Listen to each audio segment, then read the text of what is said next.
Hi class, this is week 12 of our survey research course.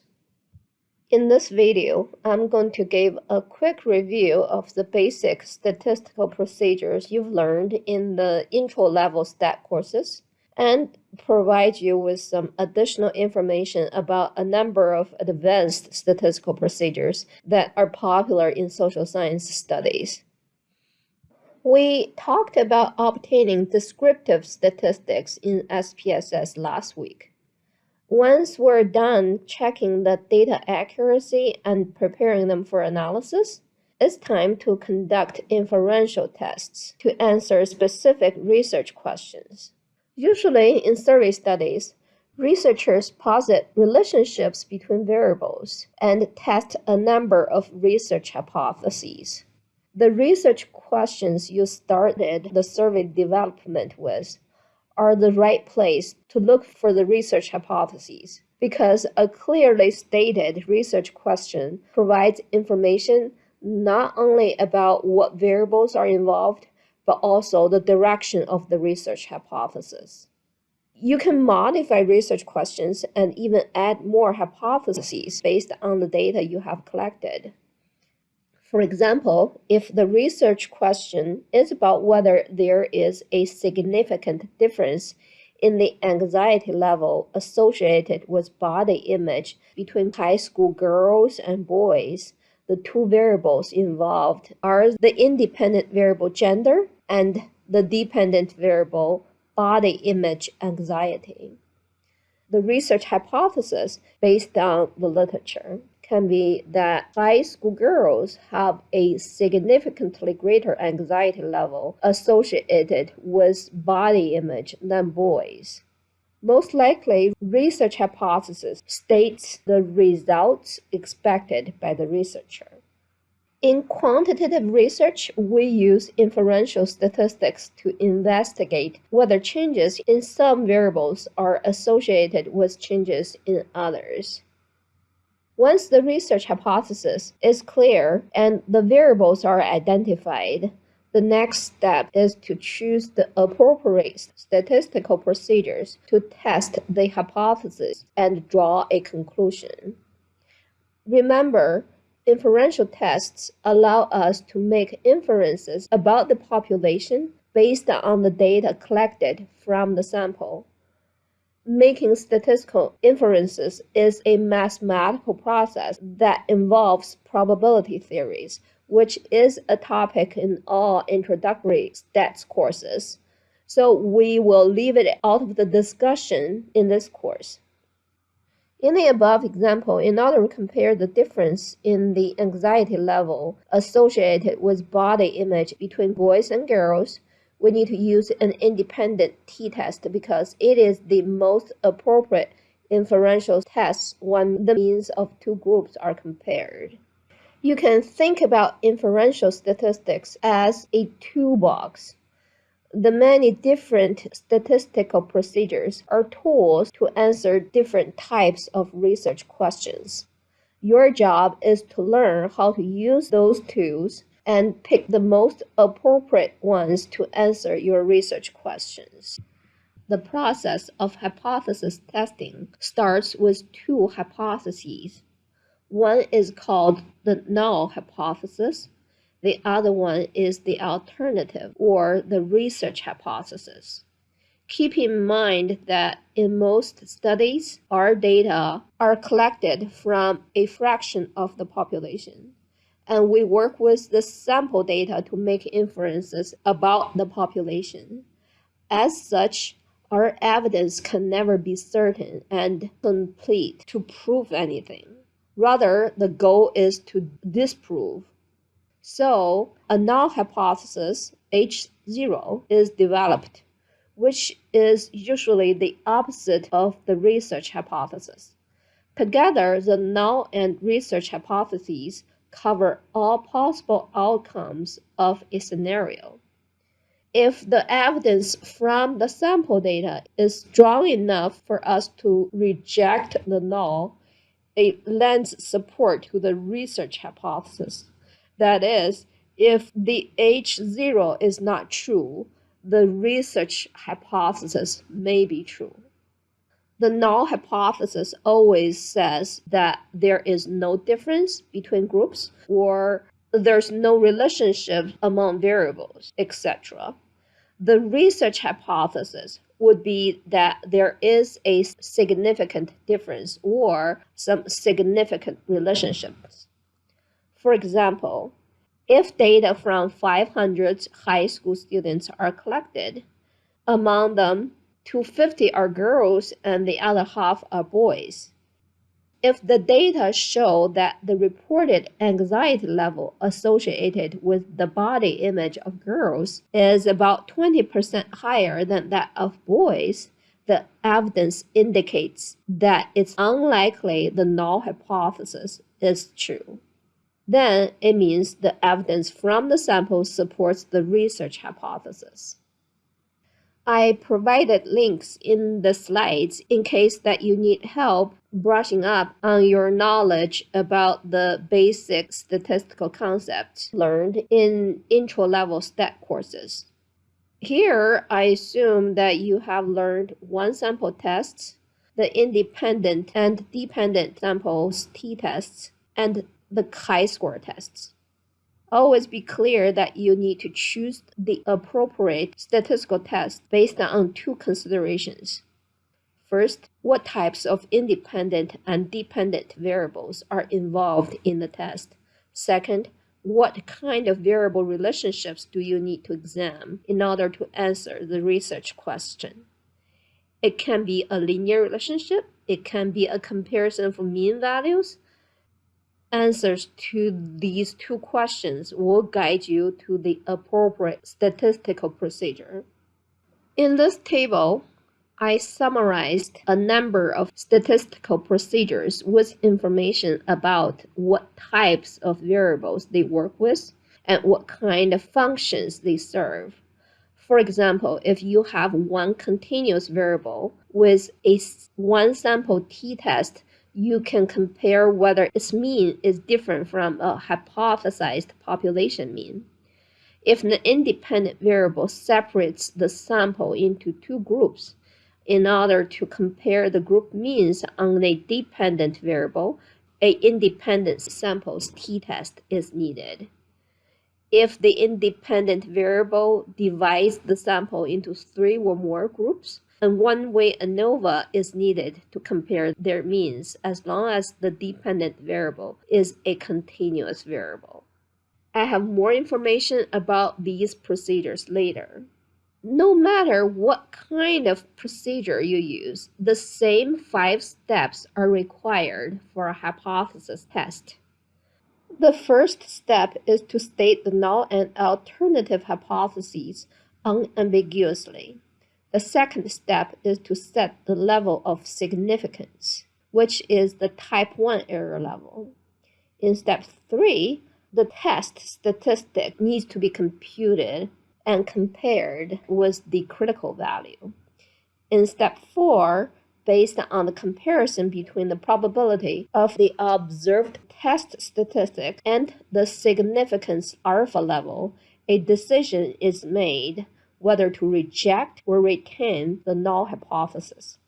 If the null hypothesis is rejected, you draw a conclusion to support the research hypothesis. If you fail to reject the null hypothesis, you conclude that the null hypothesis is retained. Either way, in step 5, interpret the test result and report the findings in plain English. On this slide, I have an example of an independent samples t-test to demonstrate the 5 steps I just explained. And follow this link, you can see how to conduct independent samples t-tests in SPSS. One useful procedure for analyzing survey data is to compare two percentages following the same 5 steps. More complicated tests are available too. For example, Sommer's DE can be used to measure ordinal associations between two categorical variables. It's unrealistic that I go into detail about statistics in this video because there are a lot of inferential procedures to learn. But the good news is that computer software can do most of the work for you as long as you know how to use the tests correctly. In descriptive analysis, we start with getting information about individual variables. In research studies, we are more interested in how variables are related to each other. So in the next section, I summarized a few procedures that are commonly used to measure bivariate relationships. Out of the many different options to quantify how two variables are related, you will have to choose the right one based on the measurement scales of the two variables and whether they share a linear relationship. For example, we all know that Pearson correlation measures the linear relationship between two continuous variables. If one or both of the variables are not continuous, rather they are ordinal variables, you cannot use Pearson R. Spearman rule should be used instead. Spearman rule is a special case of Pearson R, but it serves the purpose of measuring the linear relationship between two ranked or ordinal variables. If you have two variables and both of them are dichotomous on the nominal scale, phi coefficient is the right choice to measure their level of association or the strength of their relationship. Additional measures of bivariate relationships include Goodman-Kruskal lambda, Goodman-Kruskal gamma, Kandel's tau, and more. Once you're clear about bivariate relationships, you are ready to move forward to conduct further investigation. Contingency tables are a very useful tool for survey data analysis. Contingency tables are used to show bivariate frequency distributions between two categorical variables. It can also be used to examine the relationships between two variables x and y while holding a third variable constant. In SPSS, contingency tables can be used in combination with chi-square to test significance. Chi-square tests can serve two functions. One is called the goodness of fit test, which is used to examine whether the frequency distribution of one variable is different from or similar to a predetermined or expected distribution. The other is to test independence, which is used to examine whether there is a relationship between two categorical variables. The latter is the function most often used with contingency tables. We've already mentioned one-way ANOVA. In ANOVA tests, the dependent variable is always a continuous variable. You can have one, two, or even more independent variables, but they all need to be categorical and have discrete values. Now you may ask, what if even the independent variables are continuous? In the simplest scenario, if there's one independent variable and one dependent variable, and both are continuous, simple linear regression is a good choice to see how the dependent variable changes in relation to the independent variable. Do keep in mind that the linear regression models are based on the assumption that the variables have linear relationships. When your research questions get even more complex and multiple independent variables are examined to evaluate how they influence the changes in a continuous dependent variable, multiple linear regression needs to be used to analyze the data statistically. If you would like to learn how to run ANOVA tests and linear regression models, the best course for you to take is EDPR 8542. One key consideration in statistical analysis is the differentiation between causality and correlation. Particularly in our course, when survey data are collected and analyzed, be very clear that we collect data to examine variable relationships, but evidence produced in survey studies are mostly correlational and have little to do with causality. If you would like to argue for a causal relationship between variables, in addition to a significant statistical relationship, you need to provide evidence that the cause measured by a variable x happened before the outcome measured as a variable y. Most importantly, you need to provide evidence that all confounding variables or rival hypotheses are ruled out. In other words, sufficient evidence is available to show that X indeed causes Y, not A, not B, and not C variables caused both X and Y to change simultaneously. Causality is the core of internal validity when you talk about research design. If you are interested in topics like this, I encourage you to take EDPR 7521 or 8521. Nonetheless, statisticians have found a way to contribute to the arguments about causality. They came up with a statistical approach called causal modeling. One procedure that has been developed is called structural equation modeling. This procedure is a statistical approach to propose and confirm causal relationships among variables. The key word here is confirmatory because the causal relationships between variables need to be first proposed based on theoretical or empirical evidence.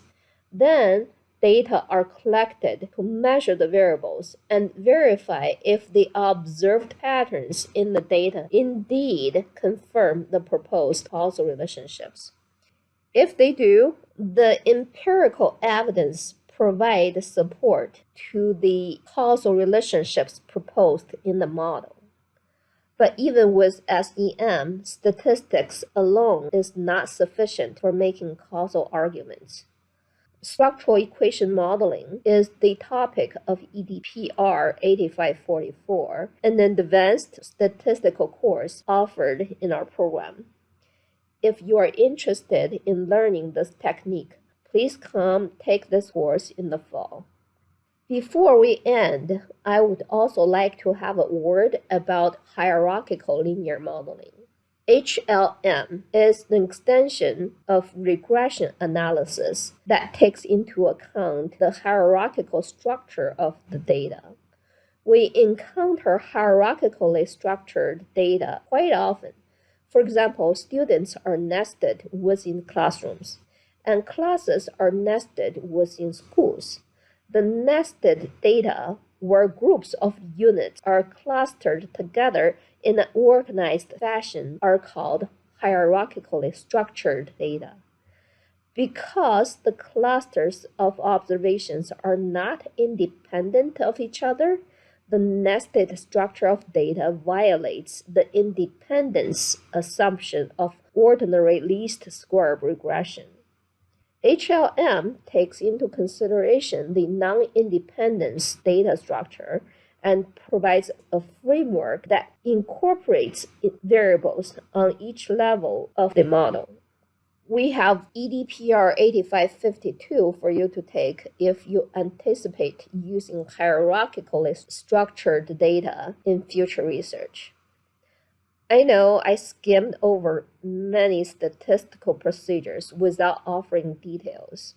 This is a survey design course. Hopefully, the information provides a good overview and gives you a direction in case you're interested in pursuing further topics.